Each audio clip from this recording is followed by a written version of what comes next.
You see, what is happening is when the mind is not fully concentrated, then the memories in the mind, they keep on opening up out of turn. So they must not open up out of turn. They have to be trained. So why do they open up out of turn? Because some mind energy goes there and it opens up that memory. So that means that mind energy is not under our control. It is working on its own. Or there could be some form of brooding. You know what is brooding? Yes, sir. I know, sir. Yeah. So brooding also is an exercise which must be brought to a stop, must be brought to a standstill. Because there the mental energy gets diffused, gets wasted, gets diverted. So, because it will not lead to any productive outcome, and the power of the mind will go down. So, what is actually happening is this all is a game of energy. At the spiritual level, there is availability of virtually infinite amounts of energy, and we are tapping that energy. So, sometimes we are naturally tapping without training, and sometimes we can be highly trained and we can tap huge amounts of that energy.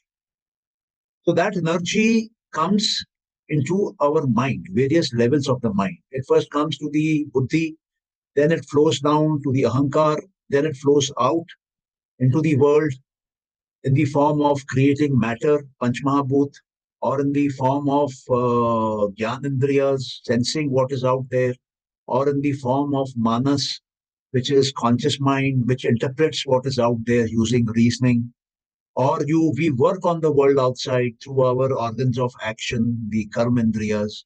So this energy is used in our existence in the world. This is used in our karma. This is used in our thought processes. This is used in our picking knowledge, storing memory, imagining, running the body functions. So all this energy is used.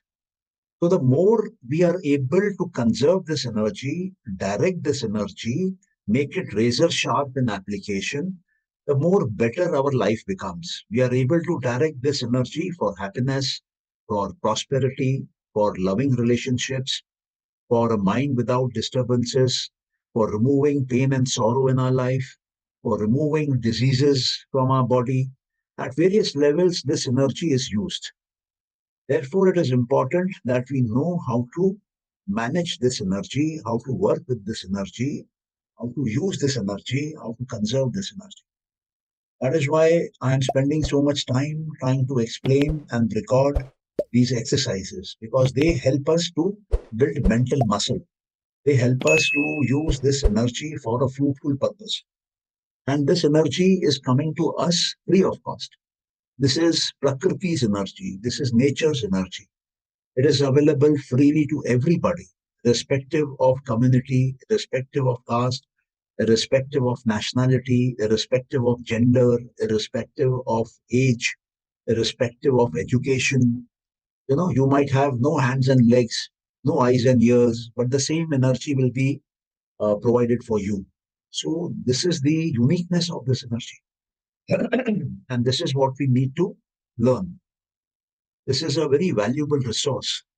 And we must allow ourselves to build a dam on this energy so that we can have access to bigger and bigger amounts at a very short notice whenever we require in life. We use it to construct our life. We use it to build the lives of our children.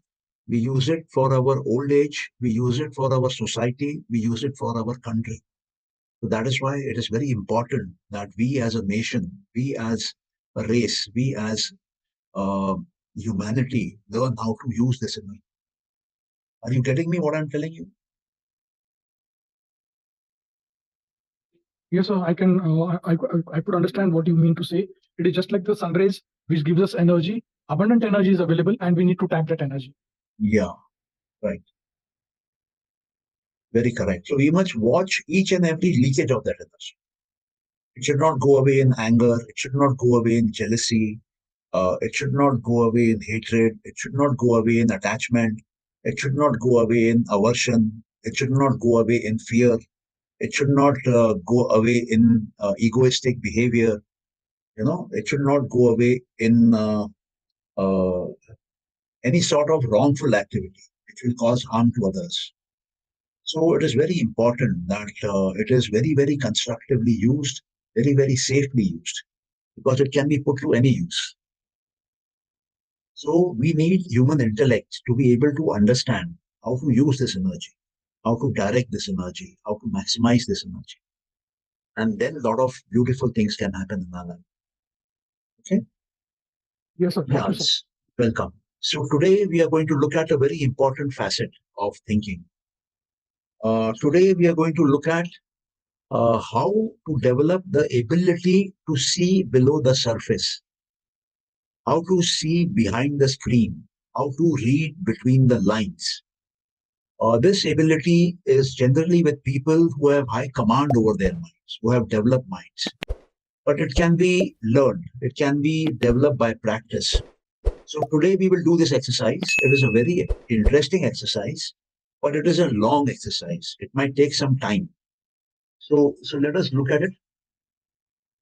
In this exercise, you have to imagine a battleship. Now, imagine a naval warship, and imagine it is there at the docks. You are there, and you see a battleship, and it is like a huge monster floating on the surface of the water, and there appears to be no life about it. There is silence, but you know that what you are seeing is just one tenth, because most of the battleship, because of its weight, is inside the water, is hidden from your view. So this ship is large. It is like a 20-storied skyscraper, 20-storied building. And though it looks silent, there are hundreds of men inside that warship who have been trained in various tasks and who instantly know what to handle, when to handle, and how to handle. They are all capable, trained, skilled officials also there who are directing these men. And these people have proven themselves competent of picking up this charge, running this marvelous piece of mechanism. And though it lies innocently there in the docks, on the sea, floating, it has the power to see for miles around. Because if that naval warship is in the sea, is on the ocean, it has to view for miles around for enemy ships, for friendly ships. And it has the power to ensure nothing can escape its deadly attack. So it has missiles loaded onto it. And everything is kept under a watchful vision. Though it may appear quiet, it may appear submissive, it may appear very innocent, it can fire missiles which can go for many, many miles and completely destroy another ship. Now, the question which comes to our mind is we will try and see what is behind the scene, what we are not able to see directly, what is hidden, which normal people don't have the ability to see. So, we will ask a few questions and imagine their answers and try to see the unseen. So, what you need to do is look at these giant steel plates from which this battleship has been made. Imagine they have been made in a big factory, let's say like Bhilai Steel Plant, where thousands of workers are working. And there are furnaces on, and hot steel, molten steel, is coming out of those furnaces and is being converted into these plates. And the steel is actually made from iron ore, which is coming from mines, which are some kilometers, hundreds of kilometers away on trucks, and they're getting unloaded in the factory. And that mining sites has lots of miners, lots of mining heavy tools, heavy vehicles through which the earth is being dug, and that iron ore is being taken out and being loaded for shipment to this factory. And then you find that somebody found those iron mines probably 500 years back, 300 years back, and they discovered iron there. And that iron was being used. But now, with the coming up of the gigantic steel factories, These iron ore mines are feeding hundreds of trucks daily. And there is somebody who is an architect who has designed this giant military ship, naval ship, this powerful ship. And how did he design? He had lots of engineers along with him who helped him to design. So the question comes, who authorized the architect or the engineers to design? So it must have been decided by the Ministry of Defense to create, to manufacture, to produce this warship. And how can the Ministry of Defense on its own design? So they must have submitted a proposal to the Finance Ministry to allocate funds for this battleship. They must be planning for war 20 years down the line, 30 years down the line. The Finance Ministry has to allocate a budget. That budget has to be passed by the Parliament. So the Parliament would have debated on that, the construction of that battleship, with men from the ruling party and the opposition party speaking for it and against it. So choose who chooses the ruling party members and the opposition party members? The people of the country, people of India. So it is the people of India who have actually effectively decided to have a battleship, to have a warship, which you are seeing now. It might have taken 20 years, 30 years for the battleship to get ready from the drawing board, from the approval stage. But it is the people of this country who have played a role. Now, will the battleship be floating? It can only float on the basis of the Archimedes principle of buoyancy. So some scientist, Archimedes, many hundreds of years back in Europe, was able to figure it out. And he was in a bathtub and he jumped out of it, shouting, Eureka, Eureka. And he came up with the principle of buoyancy, the principle of specific gravity, and how to design ships. So we see what is visible is only a very small part of what is invisible behind all. So this is one quality which we need to develop, which we need to understand, to be able to go back in time. From whatever we are seeing today, we must have the power of mind to move back in time and see where it all began. This gives us an insight. This gives us a look at what cannot be seen normally. And this is what we need to practice and learn. So today's exercise is close your eyes, see this battleship, and look at it the way I am suggesting it to be done. Imagine the whole process. We will take about 15 minutes of silence for this exercise, go through the whole exercise, see it, and then we discuss as to what we actually saw. Was our mind able to go in the right place and see the right things, or did it deviate, or was it able to go and did it see more than what I have described? So these are indications of how the mind is functioning and what we need to do more on this mind to make it a better and more powerful mind. Is it clear, Surinder, or you have any questions? Yes, I want to repeat the thing which you have just told me to visualize. I need Okay. to visualize about a battleship and the things which have gone in back end, how it has got constructed, and who are the people. So I have to imagine the complete ship, its functions, and the background thing which has made the ship such a success. Am I right, sir? Yeah, yeah, absolutely right. Thank you. Yes, sir. Thank you, You sir. have to go as far back as you can. Okay, Yes, yes, sir. fine, perfect. So be in a comfortable seat, in a comfortable posture. Yes, Uh, you can close the door if you want. Ensure yes, there sir. is silence. Dim the light. Yes, sir. Close your eyes and please start. Thank you, sir.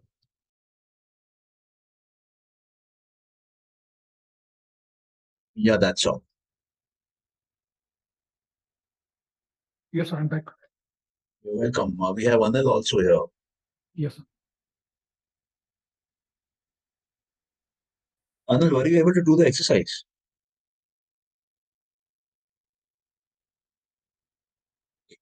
Yeah, Surinder, kindly share with me what did you experience? Yes, I could visualize the making of the ship in the harbor, where Okay. I could hear the sounds of the hammers beating the steel, machinery working on making of the ship, the chaos while working, while the safety precautions which workers were following while building the ship, and after I could feel their strength, energy, their uh, mm, what we say, smell of their body because of the heavy work which they are doing that work.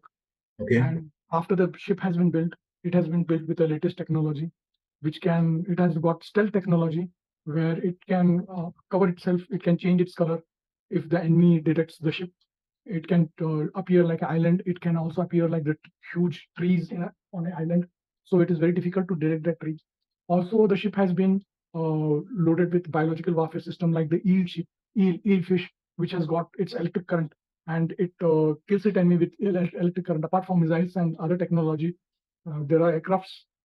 Apart from these aircrafts, they have got biological warfare system uh, where they have innovated uh, like the poisons which jellyfish have. If enemy tries to uh, get into the ship, it can get the poisonous sting of just like the jellyfish, except for the people who are on board. There are huge generators which can convert the seawater into fresh water, so they do not carry any fresh water. Also, there is a war room where they discuss the war strategy every day. They carry out the exercises. There are sensors in the ship where it can detect the faults in working system of the ship, and it can automatically generate the solution to it, where people can need not to work very hard to find the fault on any machinery in the ship.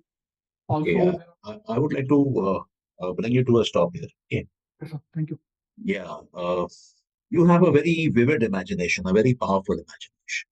You are an innovative man, a creative man, and very visual in your, I would say, thinking. But you see, uh, this exercise is about going into the past. Okay. The focus is to go back in time. And why is the focus to go back in time? Because everything which has come here has come from the past. And any problem which you are facing today in your life has come from the past. And when you are able to go back into the past step by step, then you will reach a particular point in the past where the current problem has originated. And that past, where that problem has originated, is in your mind in the form of a memory. And if you can go to that memory in your mind where you think the problem has occurred first and you correct it, how do you correct it? You open that memory, look at the contents of that memory, remember that scene, and you bring about a modification there. Imagine a correction there, visualize a correction there, see a different picture there, see a different movie there. Then what actually happened in the past? Modify that mistake, correct that mistake. Then you will find that today has automatically become better, far better. For example, if you have sinned in the past, say you have slapped your child 2 years back. So you go back into memory, go back 2 years back in memory, see that child coming into that room, saying something which made you angry, and in the real incident, you slapped him. But in this incident, you do not see yourself slapping him. Stop yourself and tell yourself, yes, I understand he's a child. He is not all that developed in mind. He is not mature. So I will guide him, educate him, teach him, and not get angry over what he's saying. I will forgive him. And then you explain to the child and you forgive him and you give him a kiss and you let him go. This is happening in your imagination. When you do this once, you might find that memory has gone away 50%. Do it 2 times, 3 times, 4 times. You will find that memory will become just 5%, 2% of it, and it will stop disturbing you. And you will find your present time has become better automatically. You will find your relationship with your son has become better automatically. Just by going into your memory, doing a change in your memory, modifying your memory, you are modifying the present in the physical world, in the real world. So that is why this exercise is teaching us how to go back. There is a management theory that if you are facing a problem in your company, any problem, try to go back by 5 causes. This world is a world of cause and effect. The first cause will give the first effect. the first effect will become the cause 2 for the second effect. The second effect will become cause 3 for the third effect. That is how life rolls on. That is how nature rolls on. That is how existence rolls on. So if something has gone bad today, there might be nothing you will be able to do about it today. But if you go back in time, memory is time. When you go back in time, you will be able to modify, correct, rectify, amend, and bring about a drastic change, transform that reality. So we need to practice to go back. So in this case, in this naval ship case, he's saying the ship go into where the plates are being assembled, go into where the plates are being formed, go into where the iron ore is coming from, and then go to that architect and engineer who designed the warship. And who authorized them? The Ministry of Defense. So go into the Ministry of Defense and see what happened there. Ministry of Defense submitted its budget to the Finance Ministry. So go into the Finance Ministry and visualize there what happened. They submitted their financial budget for the year to the Parliament. So go to the Parliament, visualize what happened. There you see people from the ruling party and the opposition party fighting each other, debating over it. And then finally, who has voted those people to power? The ruling party, Lok Sabha members, Raj Sabha members, the opposition party, Lok Sabha members, Raj Sabha members. We have done that. The people of this country have done that. So today, if there is something wrong with that warship, we also are indirectly responsible. And today, if that warship is a good, beautiful, powerful warship, then we also are responsible in one way or the other. So that is the exercise here of going back in time. There will be exercises where we will go front in time. That might happen in the next exercise. But it is important to mentally exercise, flex your mental muscles by going back in time. Okay, very, very important in this exercise. So just practice it again, Surinder, till you're able to go back in time and long back in time. This will give you tremendous power over situations, tremendous power over understanding the way society has evolved, your children are growing up, technology is evolving, everything will become crystal clear, like you have a powerful, third eye to look into things. You have a powerful insight, you have a powerful intuition. This makes people rise, this makes people grow tremendously in life. This is what needs to be remembered and practiced. Okay? Yes, sir. Yes, sir. Thank you, sir. Yeah, Anil, do you have any comments to make? Are you there? Okay, so Anil is not there. Thank you so much, Surinder. I hope this exercise is clear. Kindly do practice it. And in case if you want any further help or feedback, just let me know. Thank you so much. God bless each one of you.